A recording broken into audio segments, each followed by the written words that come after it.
Olá para você, tá começando mais um Igreja em Saída, programa que leva até você as principais notícias da igreja no Brasil e no mundo.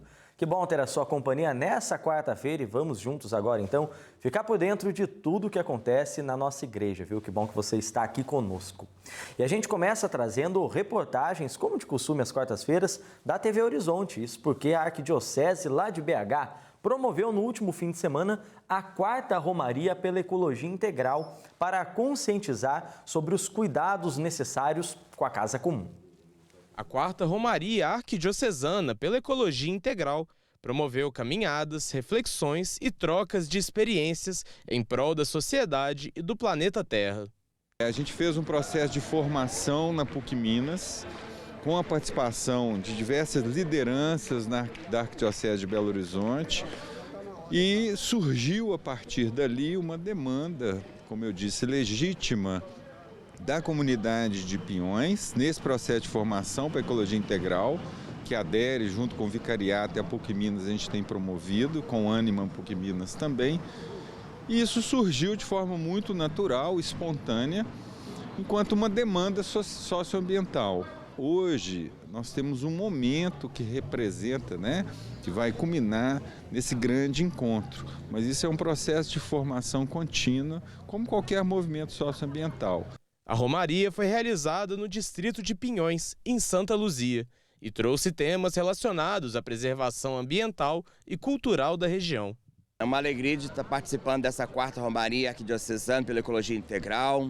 A nossa Romaria traz, sobretudo, tema importante da ecologia, como a dimensão do rodoanel, da água, o cuidado que precisamos ter.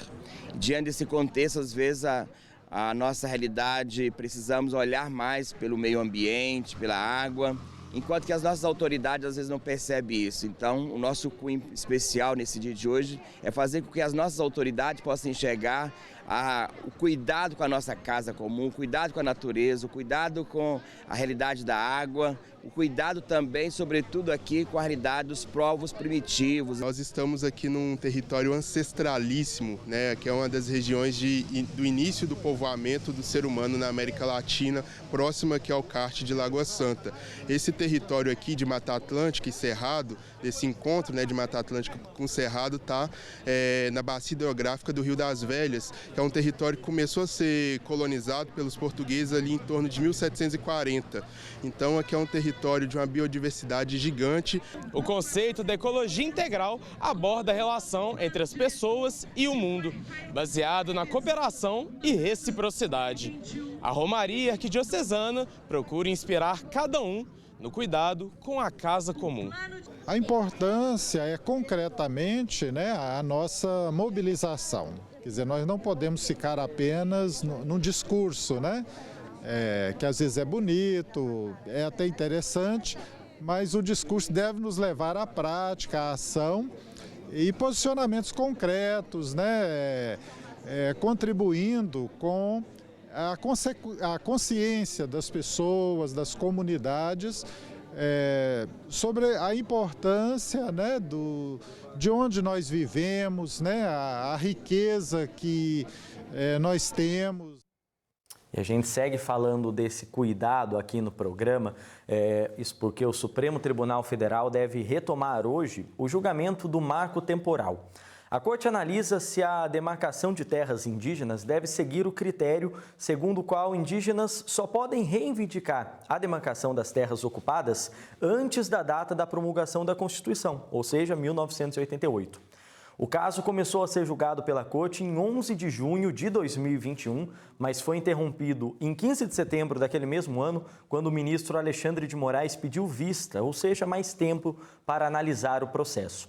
Até o momento, 2 ministros votaram. O relator do caso, Luiz Edson Fachin, que se manifestou contra a aplicação do marco temporal. Já o ministro Nunes Marques votou a favor. A Conferência Nacional dos Bispos do Brasil, em diversas ocasiões e oportunidades, já se manifestou contra o marco temporal. Em abril de 2023, durante a realização da 60ª Assembleia Geral da CNBB, foi divulgada pela entidade uma mensagem ao povo brasileiro, reconhecendo, dentre outras coisas, a importância da resistência histórica do movimento indígena. No site da CNBB, bispos atuantes nessa luta trouxeram argumentos que comprovam os riscos dessa proposta para os povos originários. Fica o convite, então, para você que está nos acompanhando, a acessar o site da CNBB para se inteirar mais sobre o assunto e também para entrar nessa luta para que os direitos desses povos, desses nossos irmãos, sejam respeitados. Combinado? Agora a gente traz notícias do Vaticano, viu? O Papa Francisco recebeu os diretores nacionais das Pontifícias Obras Missionárias por ocasião de sua Assembleia Geral Anual. No encontro, o Santo Padre propôs importantes reflexões aos religiosos e teve um rápido momento de encontro com cada um deles, inclusive com a diretora nacional das POM Brasil, a irmã Regina da Costa Pedro. Lá no site da CNBB também tem uma matéria com um relato dela, em áudio, dessa participação do Pontífice nessa Assembleia. Como o Santo Padre Papa Francisco nos pede, desde que foi escolhido para estar à frente da barca de Pedro, que possamos então rezar por ele, sobretudo nesse momento que ele passará por essa cirurgia, para que ele tenha uma boa e rápida recuperação. Assim a gente encerra o programa de hoje, agradeço a você pela companhia, a gente se vê amanhã, no mesmo horário, tá bom? Até lá!